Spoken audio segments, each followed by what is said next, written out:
I fucking love cars, man. Love them. Love the smell of octane. Love the sounds of turbies and whiny boys and V80 boys and, you know, just the whole shenanigans, man. I love it. I'm all about it. And there is one particular car that has taken my heart and has me currently in a massive chokehold. I have no idea how it happened, and it's the last car you would ever expect to have anybody in a chokehold. Pretext or context or whatever it's called. It's 2022, I believe, or 23. Oh shit, that's kind of creepy. Look at that right there. Hopefully I don't see a little girl just pop around the corner like, and yeah, you know. Anyways, it's 2022. We still have the Hellcat. We bought a pickup truck and it met its fateful end one winter day. So me having the little money that I had in my pocket, I'm on Marketplace looking for cars, finding a vehicular for the snow, something that will take care of us, something that will treat us well. And lo and behold, I find a perfect car.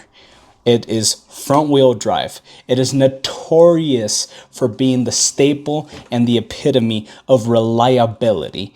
A car that for some reason just attracted me. I don't know what it was about this thing, but I loved it and I wanted it. Now, I want you to understand something else.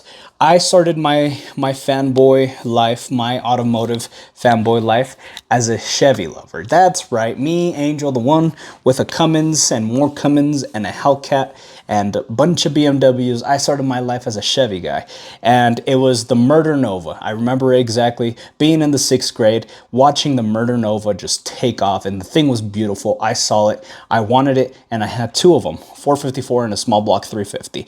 Anyways, that went to shit, and along the lines came a beautiful little car called the E30. And my God, the BMW captured my heart right there. After that, E30, E36, E46. I had an E90. I had an N55. I've had an N54, manual and automatic. I've gone up and down through all these traces. But the car that has had me in a chokehold is the one that I've regretted selling up until this day, but I finally found a better one, and it's finally a better day for me. As men say, you don't race car daily and you don't daily the race car.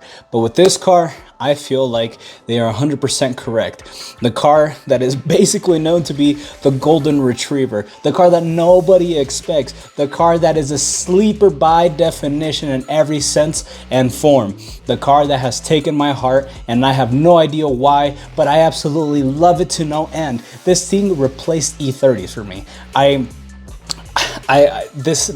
a lot of people don't know me, but E30s have been like my bread and butter, the key to my heart, my obsession for about 7 years now. This car literally drove its way into the E30 and said, "Excuse me."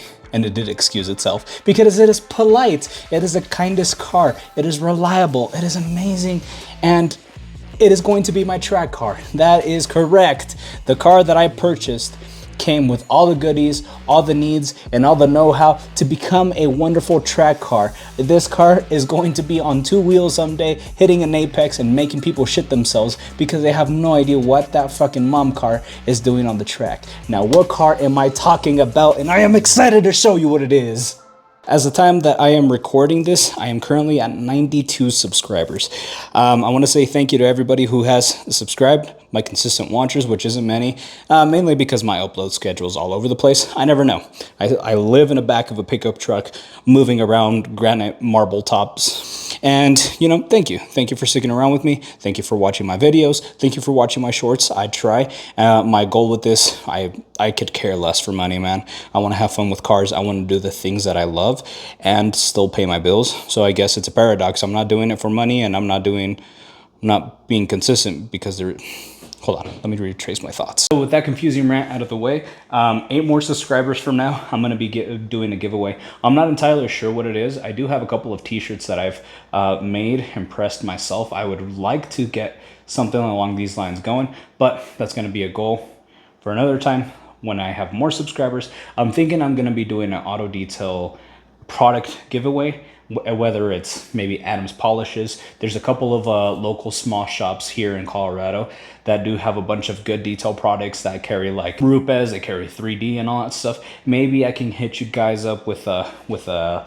$100 gift card, $100 worth of Gorilla car care things. I don't know just yet. I'll figure it out and then we can go from there. But again, if you've subscribed and you've been watching me consistently, I know there's like 2-3 people that have. Thank you very much from the bottom of my heart. That's all I wanted to say.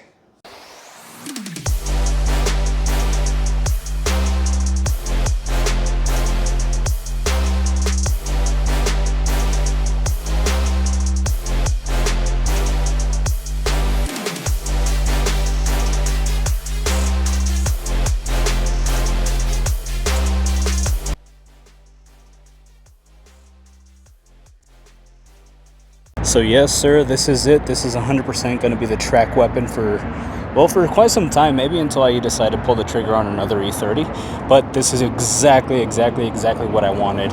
It's a wagon, it's a T5, so we get the nice, beautiful, gargly sounds of a 5-cylinder, and it's turbo, which is awesome. To the common person, you would think Volvo. Why Volvo? Like, it's a mom car. And I'm not going to say no because, I mean, it's boring, but it's not. They're fucking awesome. Cars aren't without their history. You can fact check me on these ones, and it's perfectly fine because I loosely know the story. But during the mid-90s, Volvo did put in their wagons into the British Touring Car Championship, and these cars were absolutely hated on the track by other race drivers.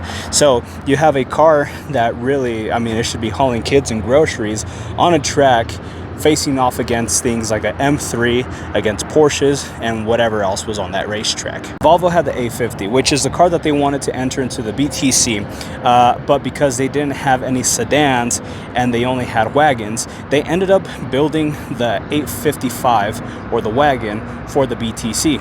No, this platform that I'm starting with is not the R, unfortunately. It's your regular T5 5-cylinder Volvo, but it is perfectly fine because the reason that I bought this car is for everything besides the aesthetics behind it. Besides it being a wagon,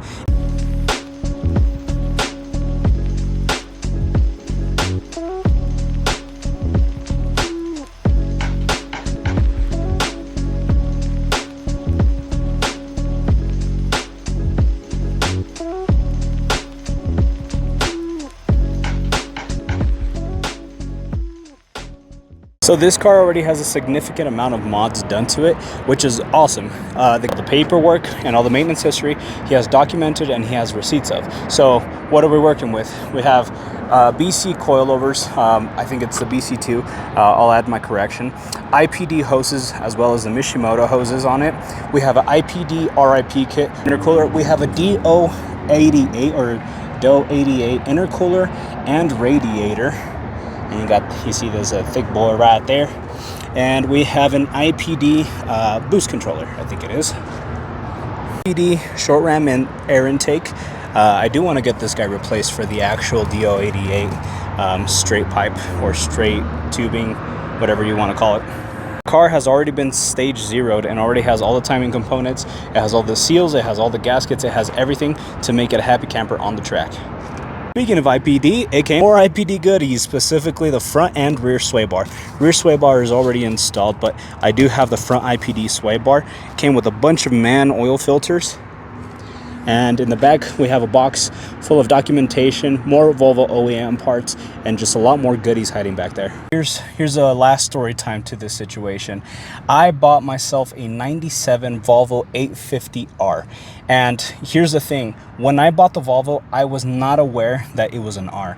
I got into it and I just liked it. It was very roomy. The interior was nice. The interior had an Alcantara kind of like suede lining in the middle. The door cards also had Alcantara on them. And I love the car. The car was so fun. It was just like, it spooled. It made all the right noises. It sounded so aggressive. The motor just sounded mean. And I started to fall in love with it little by little. But I never knew that it was the R. And that's what really makes me kick myself in the rear end.